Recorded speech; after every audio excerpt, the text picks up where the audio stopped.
খালি শিক্ষিত হলেই হবে না, পরিবারের শিক্ষাটাও একটা মানুষের জন্য খুবই গুরুত্বপূর্ণ। এই জিনিসটা মনে রাখবেন।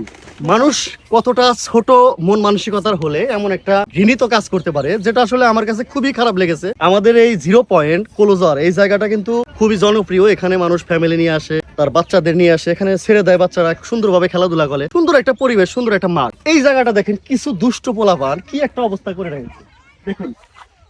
এগুলা কি এখানে ফেলার জায়গা? আমার কথা হচ্ছে যে তুই এটা খায়া সবগুলা জড়ো করে একসাথে একটা পলি ব্যাগে নিয়ে নদীতে ছুঁড়ে মার। পাশেই কিন্তু নদী, দেখেন এই যে নদী। এটা কিন্তু একটা অন্যায়। মানে যারা এই কাজটা করছেন ভাই, আপনারা কতটা ছোট লোক হলে এই কাজটা করতে পারেন, আপনাদেরকে আসলে মানে বলার ভাষায় না। এটা আসলে মোটেও উচিত না। আপনারা একটা এখানে একটা মানে আয়োজন করছেন, বাস ভালো কথা, আপনি আয়োজন করতে পারেন। আয়োজন করে খাওয়া দাওয়া শেষ। আমরা অনেক সময় অনেক আয়োজন করি, রাস্তাঘাটে করি, আমরা বিভিন্ন সুন্দর জায়গায় করি। সেই জায়গায় করার পরে আমরা সবকিছু নিয়ে একটা পলিতে বেঁধে তারপরে কি করি, যেখানে আপনার পরিবেশ দূষিত হবে না, দূষণ হবে না, ওই ধরনের অঞ্চলে আমরা ফেলে দিই। কিন্তু আপনারা কি দেখেন, একটা নোংরা মন মানসিকতা কাজ করে রেখে গেছেন।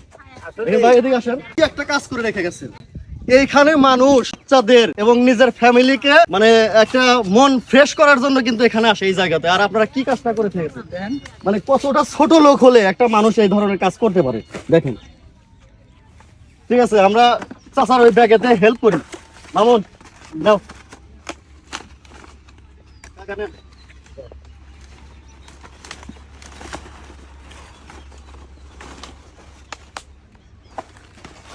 খালি শিক্ষিত হলেই হবে না, পরিবারের শিক্ষাটাও একটা মানুষের জন্য খুবই গুরুত্বপূর্ণ। এই জিনিসটা মনে রাখবেন। লেখাপড়ার শিক্ষা এক জিনিস, আর পরিবারের শিক্ষা আলাদা জিনিস। আমরা যখন খাবার খেতে বেশি, দস্তরখানায় খাবার খাই, যদি টেবিলেও খাই, তারপরে আমাদের জন্য আলাদা একটা বাটি দেওয়া হয়। এই শিক্ষাগুলো মূলত মানুষ ফ্যামিলি থেকে পায়, যে খাবার খাওয়ার সময় একটা বাটিতে সব ময়লা রাখে। এরপর তার মা বা তার বোন এটা কি করে, ময়লা ফেলার জায়গায় ফেলে দেয়। আপনারা কি করছেন, যেখানেও খান সেখানে আপনার মনে বাথরুম করেন, মানে ব্যাপারটা এরকম করে ফেলছেন।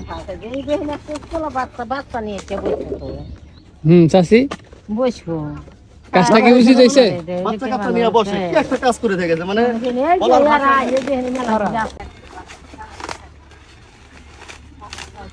আশা করি আপনারা যারা এই ভিডিওটা দেখছেন তারা কমেন্ট করবেন যে কাজটা তারা ঠিক করছে, এবং আমি যে কথাগুলো বললাম এগুলা ভুল বললাম কিনা।